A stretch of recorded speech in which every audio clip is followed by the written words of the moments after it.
It is, of course, budget week, and I can assure you that legacy media will be telling you that they are going to have expert analysis and all the details and the top 10 things you need to know about the budget, and it will be ad infinitum, and there'll be all sorts of post analysis on Friday. And, yeah, we'll cover it here at the platform. We'll talk about it.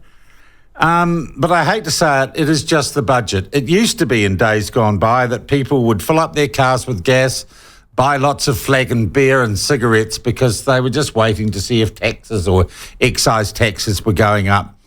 And that budgets were actually, in a much more slow-moving world, really, really quite important. But it would seem to me in this day and age, the world moves much faster. The budget as a singular point in time in terms of the financial life of a country maybe doesn't have the impact or the significance it once did, but it doesn't mean it isn't important and we shouldn't have some understanding of it. So to sort of paint the picture for the week for all of you, I thought we'd get on a guy who is quite good at explaining economics and finance to dummies like me, Oliver Hartwich from the New Zealand Initiative. Oliver, nice to have you with us by video link. How are you? I'm very well. Good morning, Sean. How are you? Great. All right. Look, in broad terms, for the financially illiterate like me, what is a budget? What is a government budget? Well, a government budget sets out the government's plans to tax and spend, so it will reveal how much the government expects to earn in our taxes over the next 12 months, and then it will tell us also how it is planning to spend all of this. And of course, there might be a discrepancy between taxes and spending, and that is what we call the deficit. And so the government will also lay out plans for the deficit. They will tell us where they expect it to land this year and for the coming years. And ideally, they would then tell us at what stage in the economic cycle they think we will get back to a position where taxes and revenue are aligned, i.e. where there is no longer a government deficit. All right. So in very simple terms, it is just that, a budget. How much we're going to get in and how, and where we're going to spend that. So in some ways, it's all about the figures. It's not really about policy, or is it?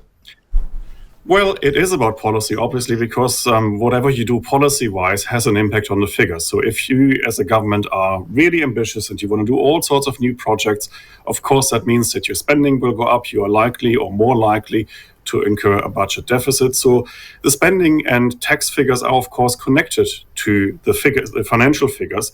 Similarly, if you want to introduce new taxes or want to lower existing taxes, that has an impact. And so you cannot see the budget just in isolation. You can't just say, well, this is just a bunch of numbers. This has actually to do with government policy. Is it, as a singular day, and if you like, the administrative calendar of the country, as important as it used to be? Is it the big thing that requires the lockup and everything else, or not? You're kind of asking the wrong person in a way, because I've never understood that either. And you would probably never guess it. Oh, have we lost Oliver there?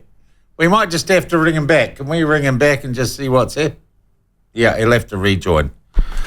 And I think Oliver was we'll wait and see what he was going to say. We're just going to reset that. Just read a couple of texts while we're waiting. A good test of the resolve of the mayors would be to choose the new mayors from the Māori ward candidates. Or would that be a bit too fast? Says Alex in Wellington. Oh, Alex, I love the irony of that. Oh, Grant, you're not Māori. Do you know we've decided just because of the special relationship that all mayors need to be Māori? See how much they'd like that then. Sean, why do we need local government? Wellington appears dysfunctional, as does Christchurch, Dunedin, and likely lots of others. Tin pot places like Clutha, Waimati, Oamaru, Mackenzie, and many others have their own local government, and they all want a museum, a library, an art gallery, a public swimming pool, etc., etc. All right, we're back. And I think, Oliver, you're back. You're back with us. I don't know what happened there. So I was asking you whether or not the budgets are worthy of all the excitement and attention they get within the Beltway.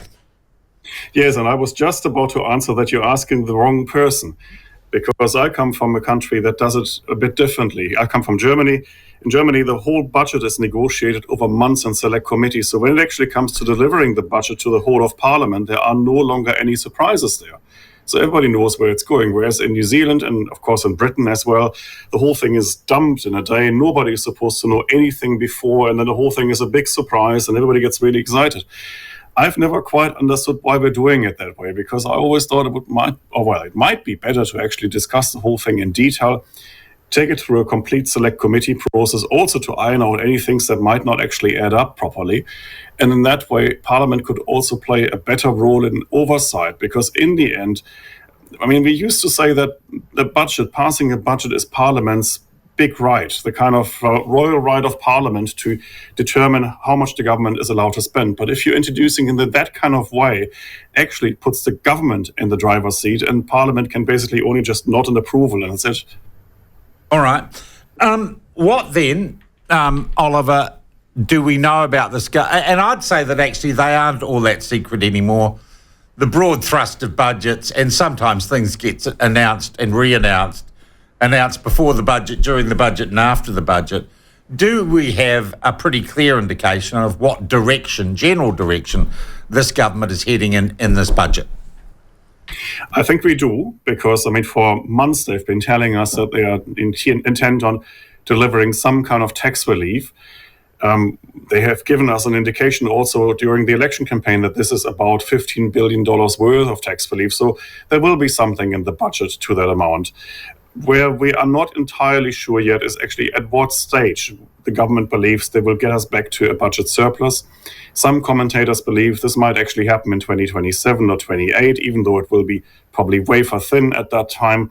But we are not entirely sure where the government sees it. And also, I mean, the government has given us previously an ambition, they said, to bring government spending back to below 30% of GDP.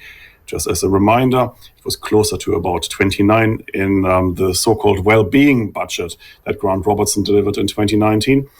So I think ambition doesn't quite cut it. I mean, we're just trying to go back to something that Ardern regarded as normal.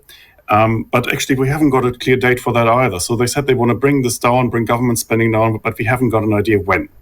Yeah. All right. Here's my question once again, as a complete novice on these things.